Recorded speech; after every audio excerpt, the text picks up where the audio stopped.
Barret Edelstein here, your celeb expert and your celeb savant. Celeb Savant is a weekly entertainment show. We have long-form career retrospective type interviews with celebrities, singers, actors, and industry experts. On this episode of Celeb Savant, I'll be speaking to Nick DeCosemo. With over 30 years' experience in music and media, Nick has worked on some of the world's biggest editorial lifestyle brands. He currently works for Wasted Talent Media in the position of Global Editorial Director at MixMag, the world's biggest, longest-standing and most respected electronic music and club culture brand. He has spent the last decade launching MixMag in numerous locations around the world, including LA, New York, Johannesburg, Mumbai, and Goa. Plus helping to relaunch the iconic youth lifestyle magazine, The Face, to international acclaim. A veteran musician, he is also a DJ, producer and vocalist, having released records on labels including Warner Music Group, Universal Music, Classic, Eskimo, Perfecto, and a full-length album on Atlantic Records. Nick is also a co-founder of the lauded SXM Festival, a boutique electronic music event on the Caribbean island of St. Martin. This is Celeb Savant with Nick DeCosemo. Hey, so this is Celeb Savant Barret Edelstein, and today I have the pleasure of interviewing or chatting with Nick DeCosemo. Nick, how are you? How's your life? Where do we find you today? I'm great. I am here in Johannesburg. I've been here for almost 3 months with work, and the sun is shining, and yeah, I'm leaving in 5 days, which I'm a little sad about because I love South Africa and I love being in Joburg. But yeah, I'm in good spirits and looking forward to the next challenge and the next little adventure in my strange and twisted, complicated life. So for the listening audience, I met Nick in the Golden Circle at the Johnny Clegg concert. For our international listeners who may not know Johnny Clegg, he was a very famous South African artist. He passed away a few years ago, and it was a tribute concert to him and his music and his legacy. So Nick and I were just standing there and we started chatting like I do with loads of people. And now he's here and I'm interviewing him. So Nick, there are 3 areas I'd like to focus on. First of all, music career. Tell us more about that.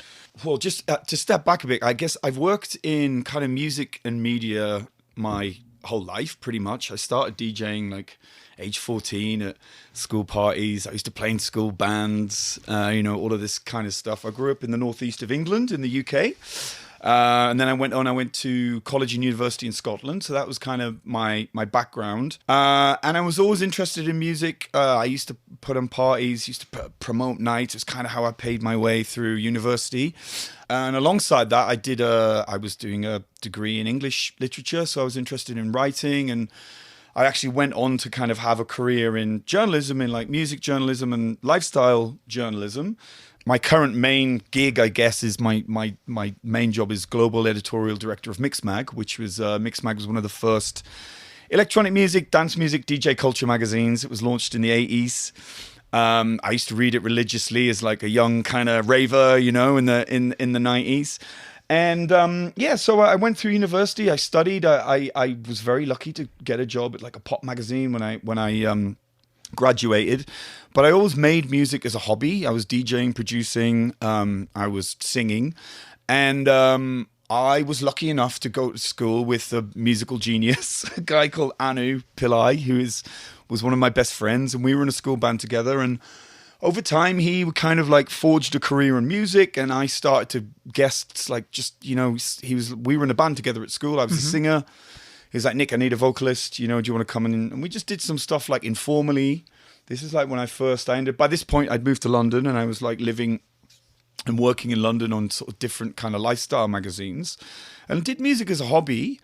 But Anna was just incredibly talented. And we had a bit of kind of chemistry. And I guess I got lucky enough to kind of ride his coattails. And we released on some very cool underground electronic music labels. One label in particular, which was called Classic. And I sang on a few of these tracks, did some guest vocals, we did some remixes, and it kind of grew. And then we got signed to Warner Brothers, like it's almost kind of out of the blue.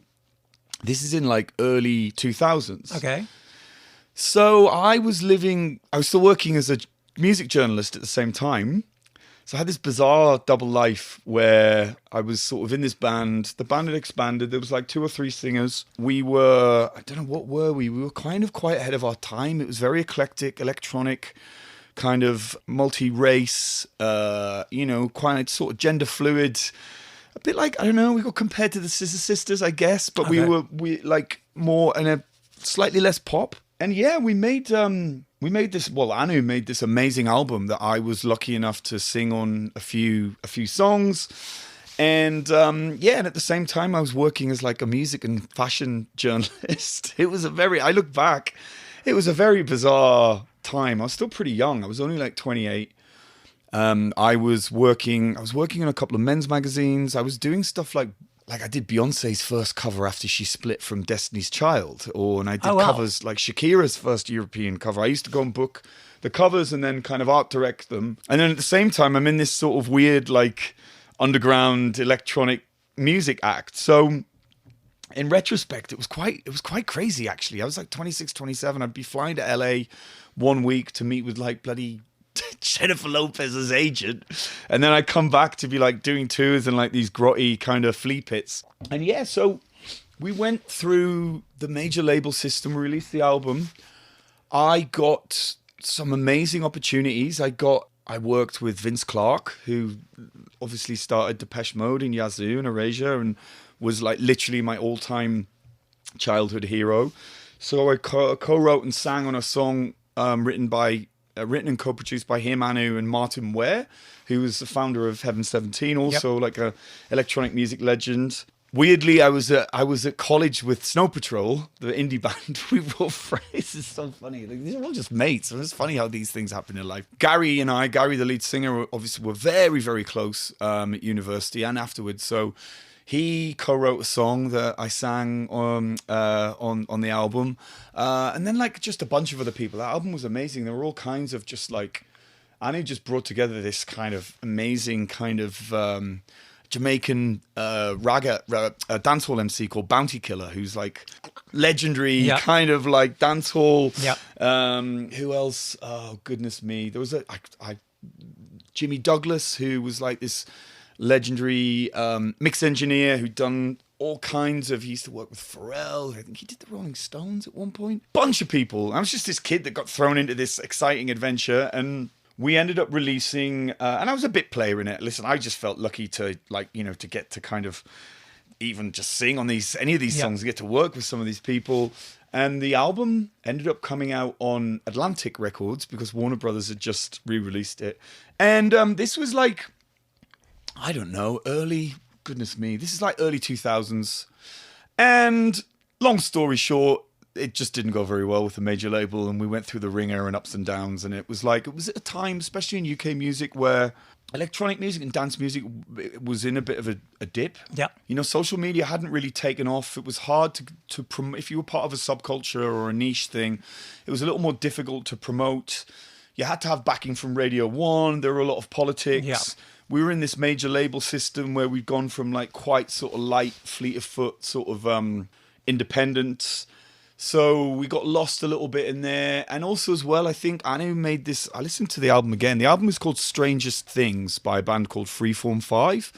I'd recommend people go and check it. I played a small part in it, but I listened to it again and like, it's a masterpiece. What he did was just absolutely incredible to bring all these different elements together. But I think we found ourselves a divided opinion when it came out. We'd come from quite an underground club background, and people in that world, especially back then, they knew what they liked and what they thought was cool and what wasn't cool. Yeah. And then we came up with this album that was kind of like a very cool pop album, but it wasn't pop enough for the pop people, and it wasn't underground enough for the and it fell somewhere in the middle. Add into that the fact that, like I remember who were our label mate? Like James Blunt was the biggest artist on Warner Brothers at that time. Okay. But don't get me wrong, James Blunt's an absolute legend. I don't know if you follow his Twitter account or whatever. I mean, he's hilarious. I've seen him in concert. He's amazing. And he's amazing. He's hysterical. But let's be honest, the music, it was pretty sort of wet, like indie ballady type stuff. Snow Patrol were huge. Like the Kooks, it was a lot of like indie guitar. The Darkness were our who were a brilliant, fun band. But we were in this place of like this quite cool, slightly complex sort of crossover pop electronic, don't really know what it was, uncategorizable album. And I think just people they just couldn't wrap their heads around it. A young Amy Winehouse was also our label mate. She'd just been signed for that album Frank, which was her very first album, where it was pre like the Amy that came afterwards. Yeah. And she was still finding her feet. I think she was, if you see like the album artwork for that, she's very manicured and like kind of clean. And I think she was sort of put through the major label system. Yeah. But yeah, she was the label mate at the time. Funny story, I used to do, because I kind of navigated these different worlds of, because I was still working in media at the time. So I was editing fashion magazines and all this sort of stuff.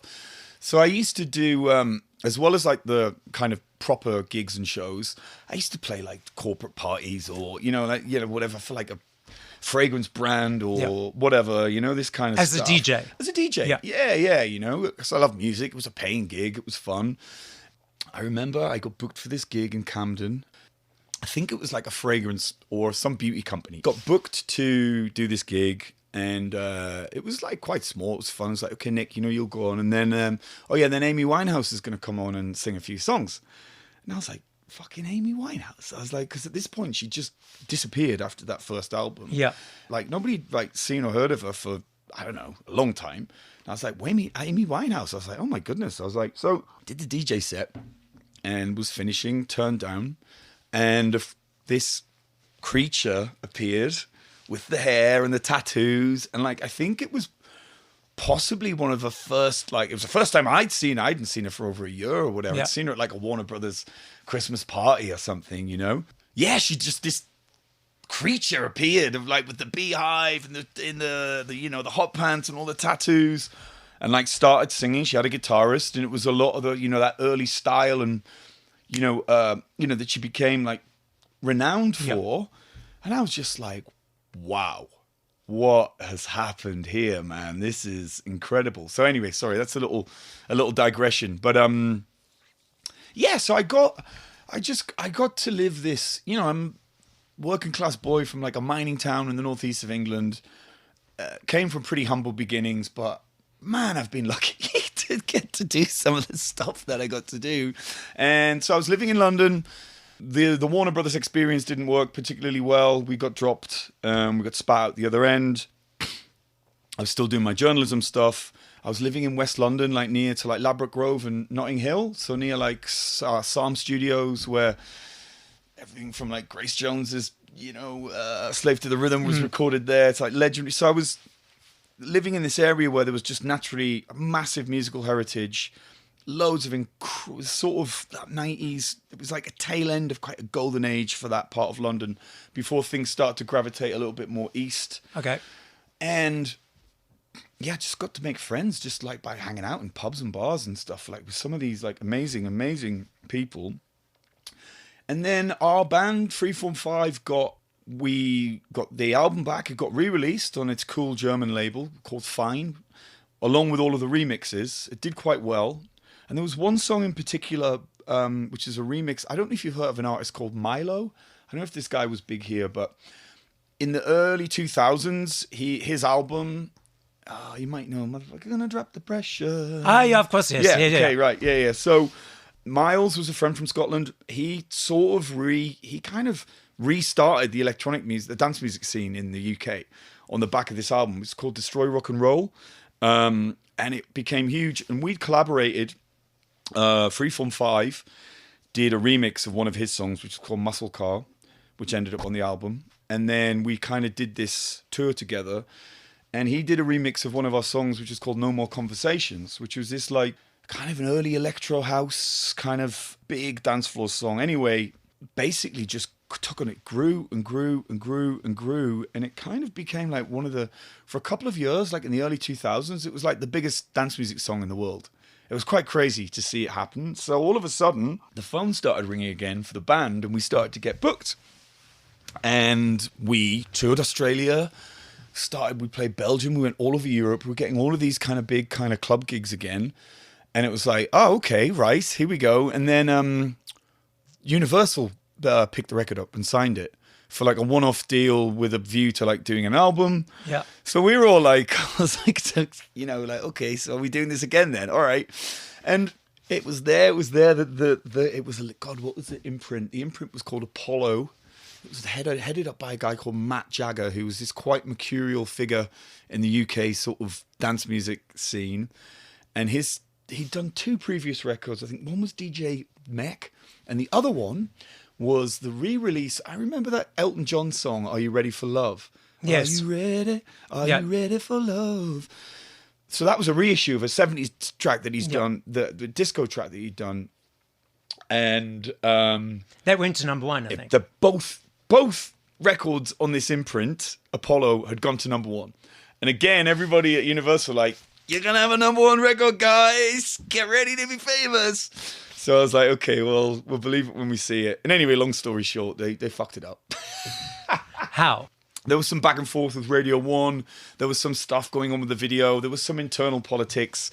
It's the music industry, man. You know, how do you, it didn't happen. And like, we were like number 20 or something like that. So then 20 is still good. Yeah, I mean, it's not as good as number 1. So we got dropped again. And at this point, I was like, Anu was just like, I'm going to take some time off. I mean, Anu has gone on to be a very, very successful music producer. Wrote and co-produced, I think, Lewis Capaldi. Yeah, of course he is. Yeah. So he wrote and co-produced a lot of the big hits, I think, from, I'm not sure if it's the first or second album.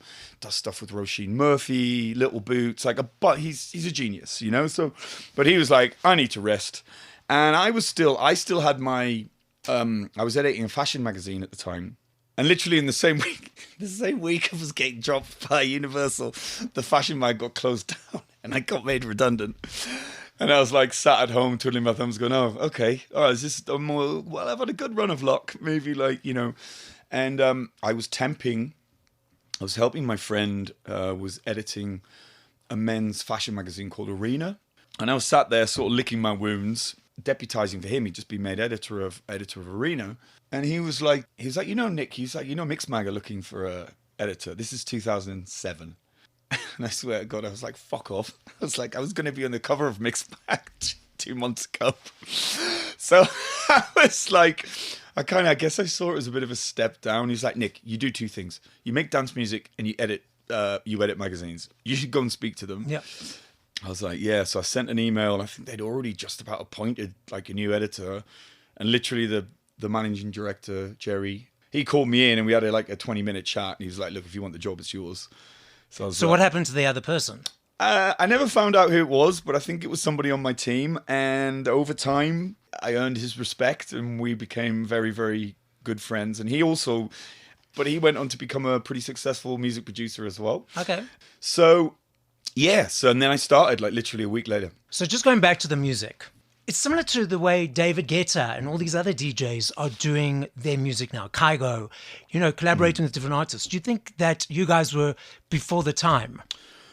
I mean, okay. So first, there's a few things.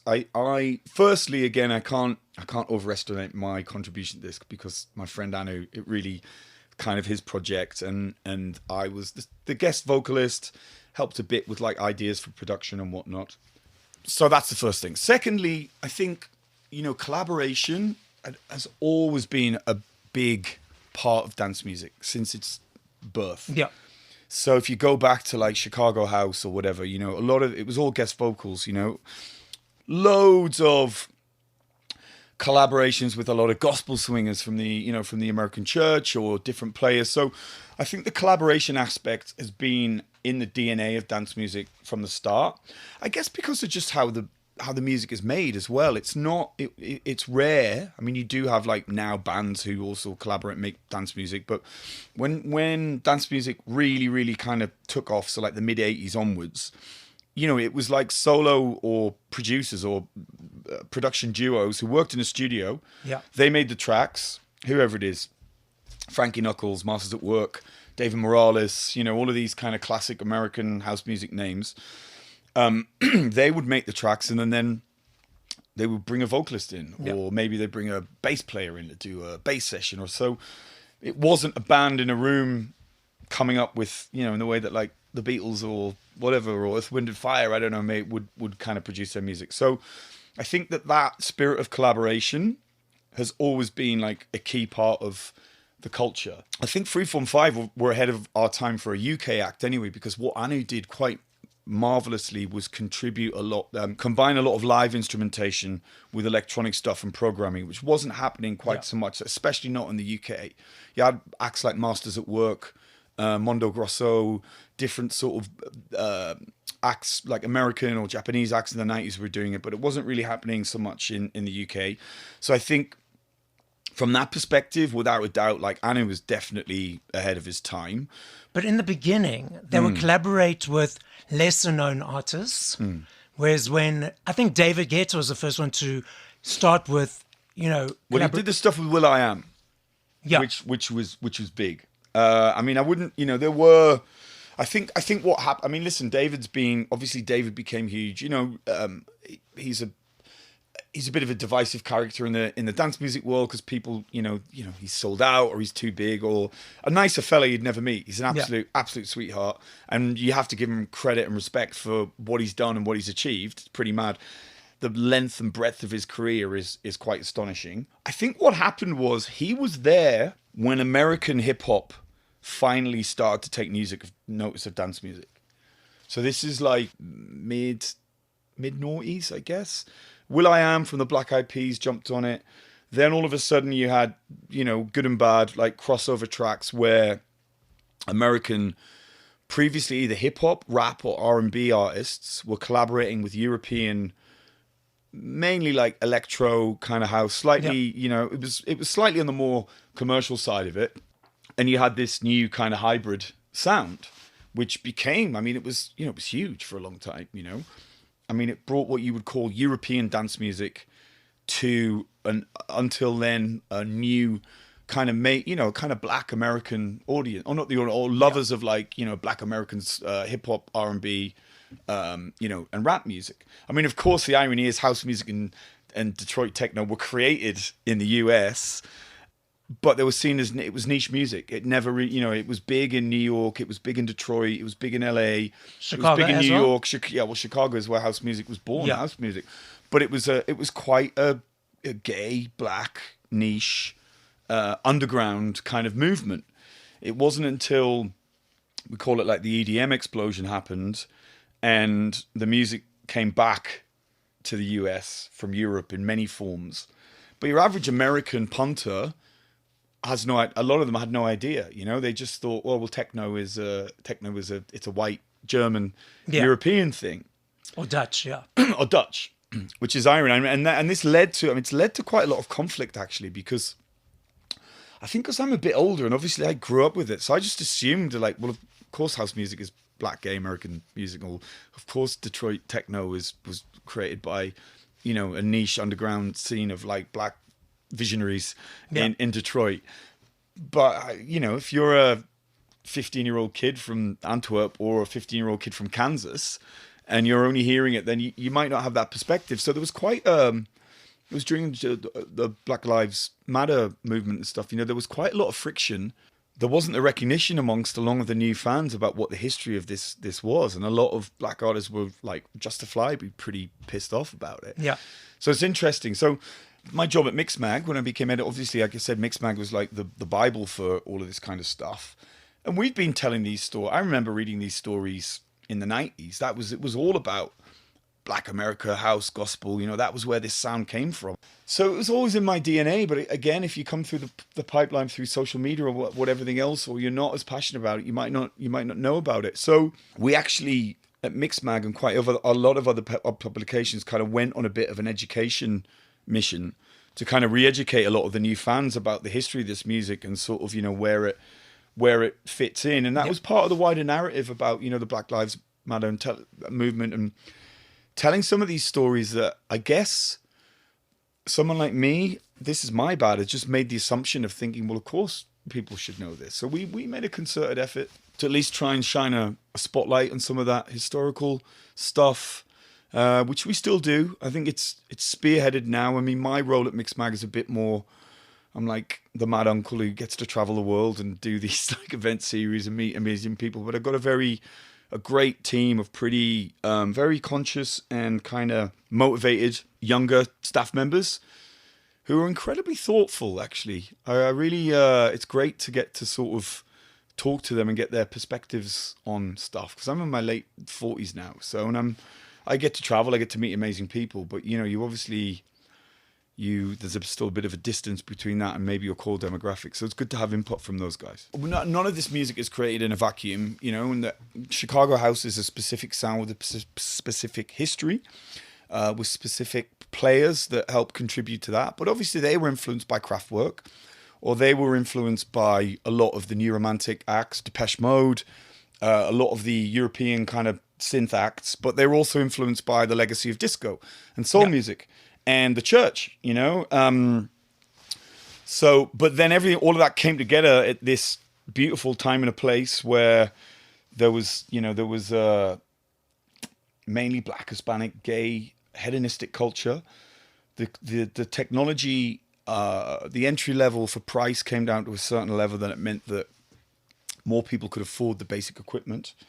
Okay. And if that makes sense, right? Because that's, if you look previous to that, you know, you're talking hundreds of thousands of dollars for even a basic, like a Fairlight synthesizer, for example, in the early 80s would cost £500,000 and only the Pet Shop Boys could use it or whatever. So the entry level came down. And then also you had literally some of the best singers in the world that grew up in the gospel church in the US. Then that music found its way to Ibiza and to Europe and to London. And that's where it exploded. It never blew up in America at that point. I remember going to see the likes of Frankie Knuckles, Tony Humphries, DJ Pierre, Felix the House Cat, all of these like iconic legendary names who were flying to Europe and to get paid. I mean, you know, and they were part of this mad scene that went from maybe 200 people in 1987 to 20,000 people in a field raving in 1988. Yeah. And then, you know, obviously the sound developed, combination in the UK of this new music, house music, this new drug, or not new drug, but this ecstasy and this kind of new style and fashion with the smiley faces. And that's where rave culture was born. I mean, again, it fractured and then it went off in all of these different directions. Hardcore, jungle, drum and bass. Acid house, I guess, is what they call it. But I know a lot of the American originators of the sound of what they call it, they were horrified because they were all, some of them were quite religious. Yep. A lot of them just didn't do drugs at all. And then they landed in like a field in southern England with like 20,000 Cockney kids off their faces, like dancing. Dressed up in these bright colors. And like, you know, I remember them just saying like, what the hell is this, you know? Tell us a little bit more about your role at MixMag. What does that entail? Basically, MixMag, like I said, was the first kind of DJ culture magazine. It was launched in, was it 83 or 84? I'm going to say 84. But possibly 83. Shalimar were the first cover stars, which I'm pretty happy about because they're cool. And it was launched by a chap called Tony Prince, who was this kind of legendary... Have you heard of the DMC mixing championships, the DJ mixing championships? Yep. So he founded DMC and he used to do that. And he was a radio DJ. He was a big advocate of like early soul music and disco music getting played in the UK.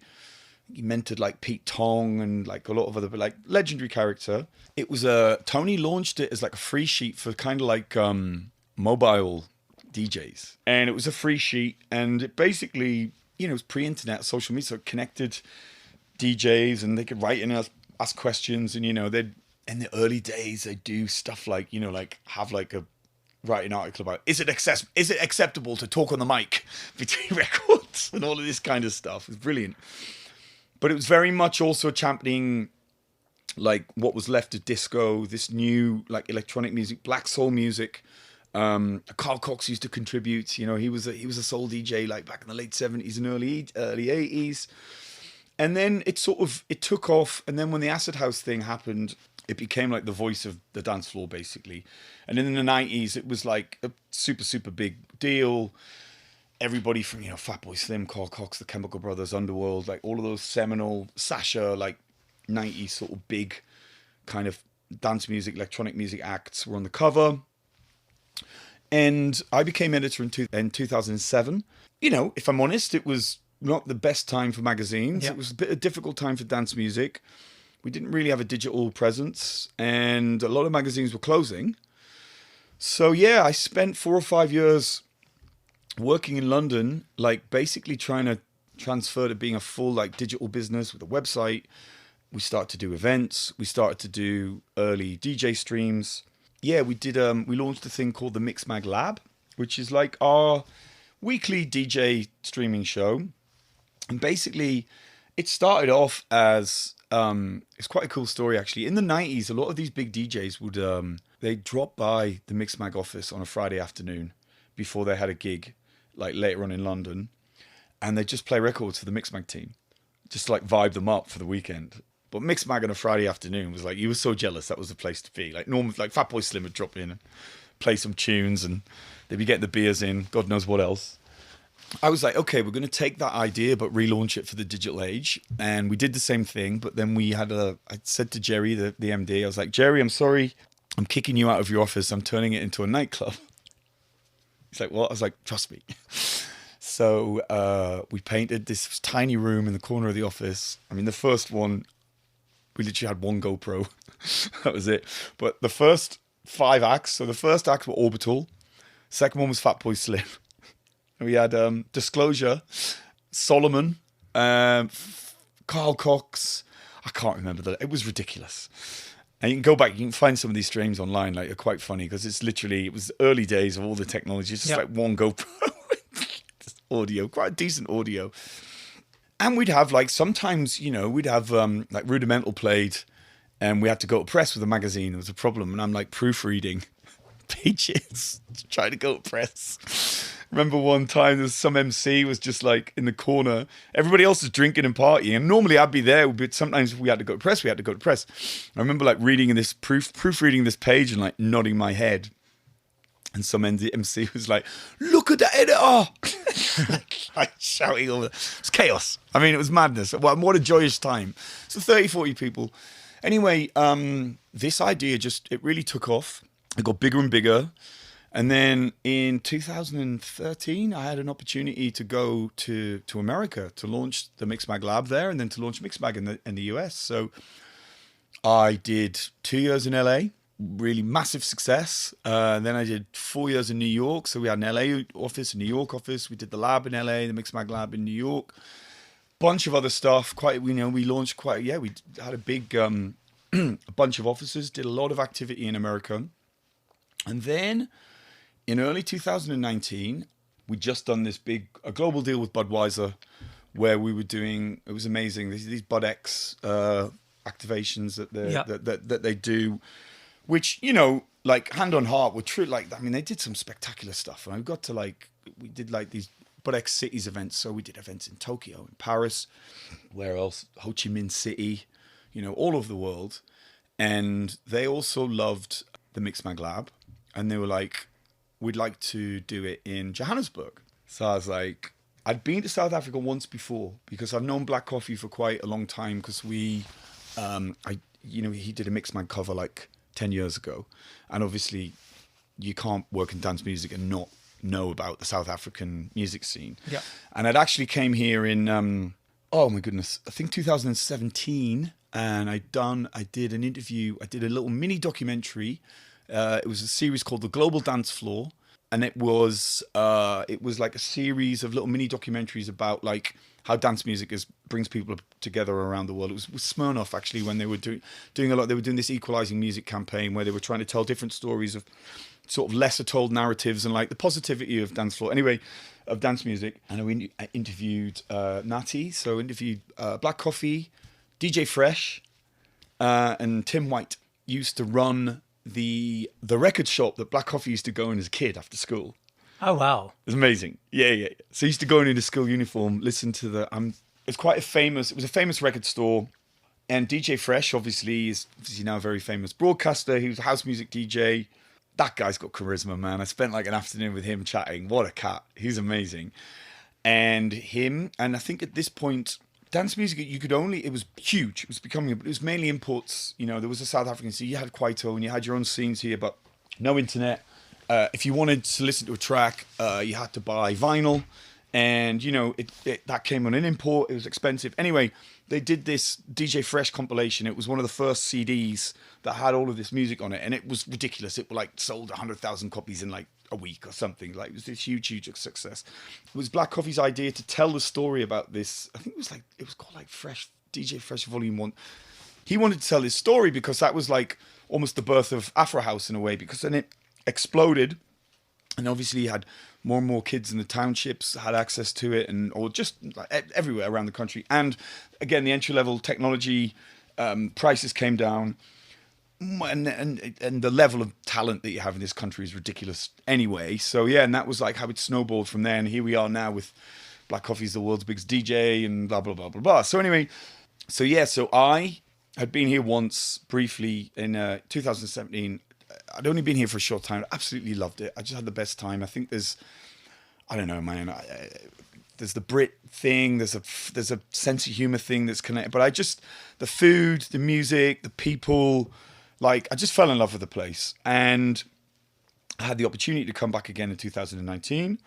So I came and we did a 20-week run for the MixMag Lab Johannesburg with Budweiser. I lived in Melville.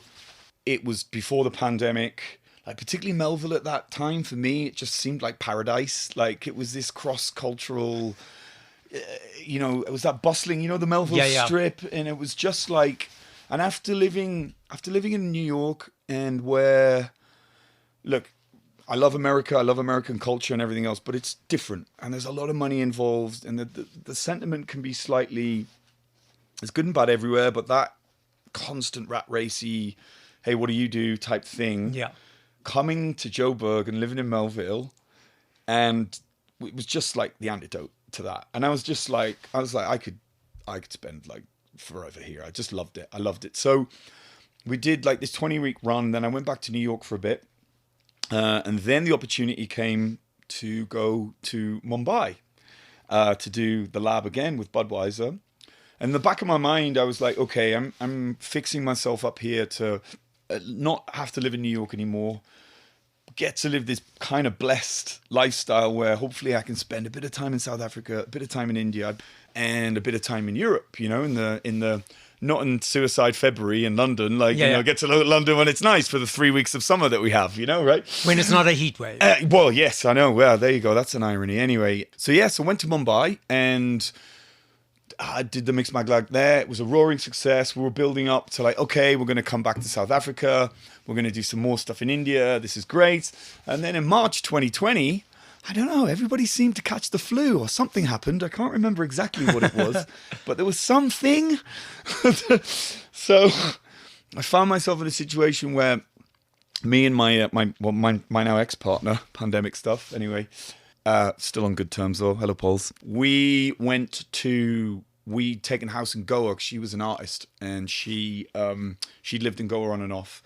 So we had this studio in Goa, beautiful big Portuguese house. Like, we rented for a year for like the same price as a bloody 1 month's rent of the place in New York. It was that kind of madness. Yeah.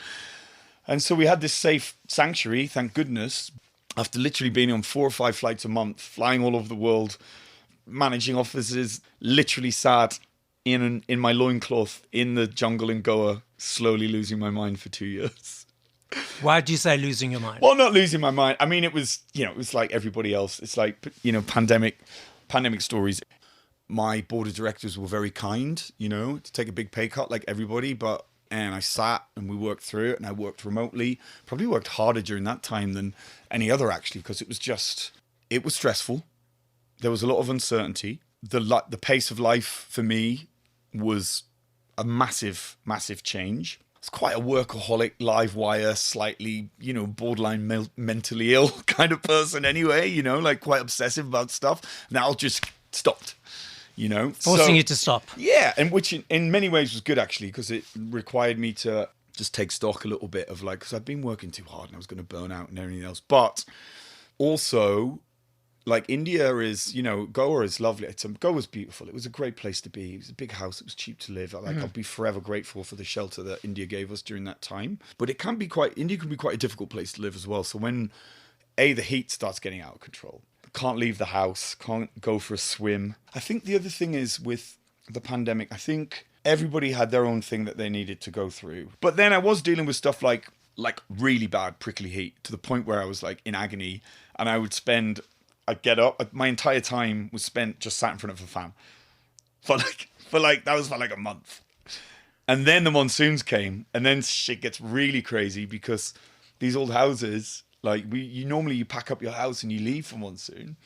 So the damp, literally like snakes in the bed. Snakes in the bed? Oh yeah. Oh yeah. Monkeys, snakes in the garden. Had a couple of snakes. Woke up with a snake in the bed once. It's wild. We rode out the pandemic in Mumbai. In Goa. Yeah. And then I managed to get some stuff going again. I did some MixMag events in Goa, which was like us creeping out of the pandemic. And then the opportunity again came with Budweiser, God bless them. We're restarting activity. The MixMag Lab collaboration that we did in 2019 is one of the best things we've ever done. Do you want to come back? And I'm like, I was already on the plane. I was like, yes. I arrived late March. Yeah, been here. We did a 10-week run. It finishes on Wednesday. It's been amazing. And yeah, hopefully after that we're in talks with maybe doing some more, maybe next year, possibly going to do some more in India. But yeah, so this time, I've had a good almost 3 months.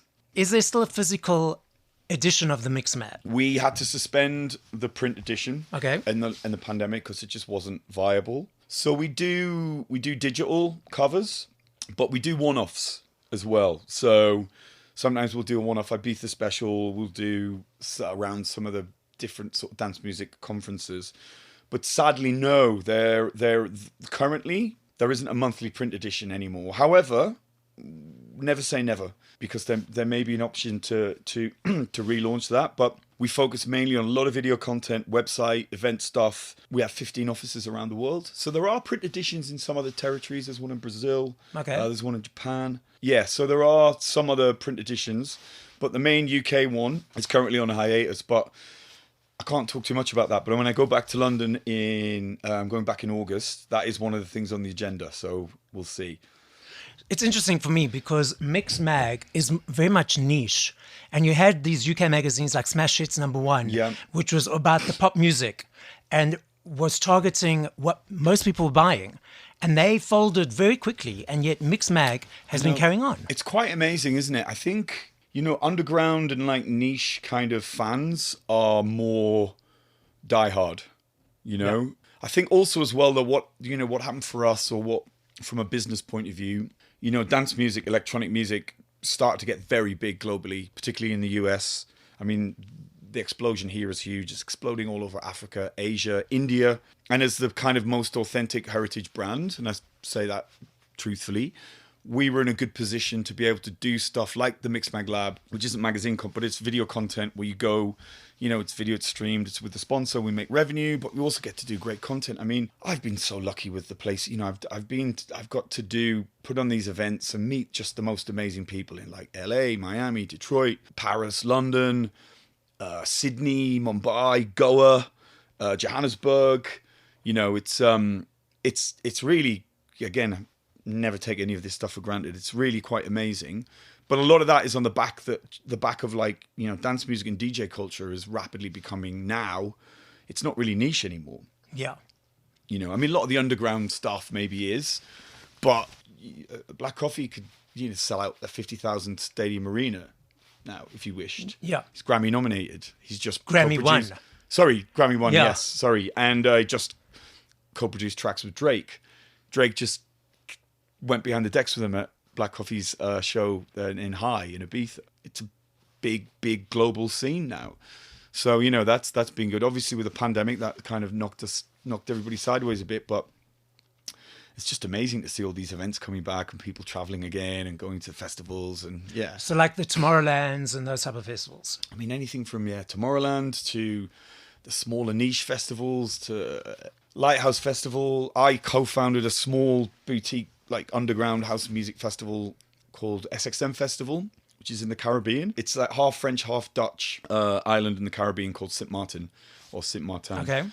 And so we just restarted this year again, and that was like, I mean, again, God, I'm lucky to get to go. That's like, it's just ridiculous. This island's beautiful. People fly in from the US. There's a lot. It's a big French culture there, so there's a lot of gastronomy. Beautiful and chic French people and very practical Dutch people on the Dutch side, you know. And then you guys come along and cause chaos for a couple of days. Basically, yeah. And it's like my partner Julian is French Canadian of like North African descent, and he grew up in Montreal, which is an amazing city. Very culturally, really punches like above its weight. And his parents retired there and opened a hotel like a decade ago. Julian's very big, Julian Prince, very big in the dance music world, DJ, kind of entrepreneur, ran a bunch of nightclubs. And he just had this vision of like, because St. Martin's it's not one of these super, super upscale, you know, St. Bart's type mega money type ones, but it's pretty well developed. It's got French culture. It's got a party infrastructure. And he was like, this could be like the Ibiza of the Caribbean. So that was the mission that we set out on 7 years ago. And hats off to him. He's kind of done it. Like the festival this year, there was nearly 10,000 people attended. When was it? It was in March. Okay. Yeah. And bear in mind as well, this festival, it went through, there was a very, very severe hurricane at the end of 2017, Hurricane Irma. Oh, yeah, that's right. Which literally flattened, it was terrible. It destroyed the island. So we went from being a festival to kind of a relief organization. And the family and the festival were very much involved in the rebuilding effort, and had to cancel the 2018 edition. And then the 2020 edition happened early March. So that festival in 2020 was pretty crazy because a lot of people were already there.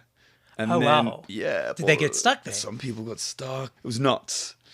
So at the festival, do you have DJs playing sets? Or? Yeah. I mean, Black Coffee's, everybody, like, it's pretty amazing. Check it out, SXM Festival. Everybody, it's 5 days, multiple venues in different locations around the island. So it's more like a week in Ibiza than a festival. There's a main festival site, which is on the beach, beautiful hidden lagoon, jungle. There's no access apart from by foot normally, on a private road. And then there's other venues dotted around the island, and people go for a week. They have a holiday there. So we had like Black Coffee's played, Richie Houghton, Dubfire, Nina Kravitz, Ricardo Villalobos, like every big name. Marco Carola, they make a point of playing because it's pretty special. Yeah, this year was especially, we did a collaboration with a local steel band, and they did like timpani steel pan versions of classic techno tracks. Oh, wow. It was incredible. Yeah, and then we work with the local community a lot for some community projects and stuff. So yeah, no, it's pretty special. So that was great to see that and to have that happen again. Now tell us more about this organization. Oh, the Great Oven. Yes. Okay. The Great Oven is, I guess this is my labor of love. It's I won't call it a charity. It's like we call it, it's a social movement. Basically, it was dreamed up by one of my best friends, a guy called James Thompson, who is he's quite well known in the UK food world. He's a chef. He's also a documentary maker, a writer. He's partner of a guy called Nigel Slater, who I don't know how big now, but in the UK, Nigel Slater is a very, very recognized food author and cook. Okay. And he and I had this idea of trying to build some kind of movement that comes together with food, music, and art, because they're like, for us, the core principles of like everything that's good about life. And James went and did it. And what we do is we create these giant community ovens. They're beautifully decorated and they act as public works of art, but they can feed 300 people a day. Oh, wow. And around that, he builds the staff in the kitchen. Musicians get involved to inspire people while they cook. And obviously there's all these beautiful artworks of how the ovens are decorated.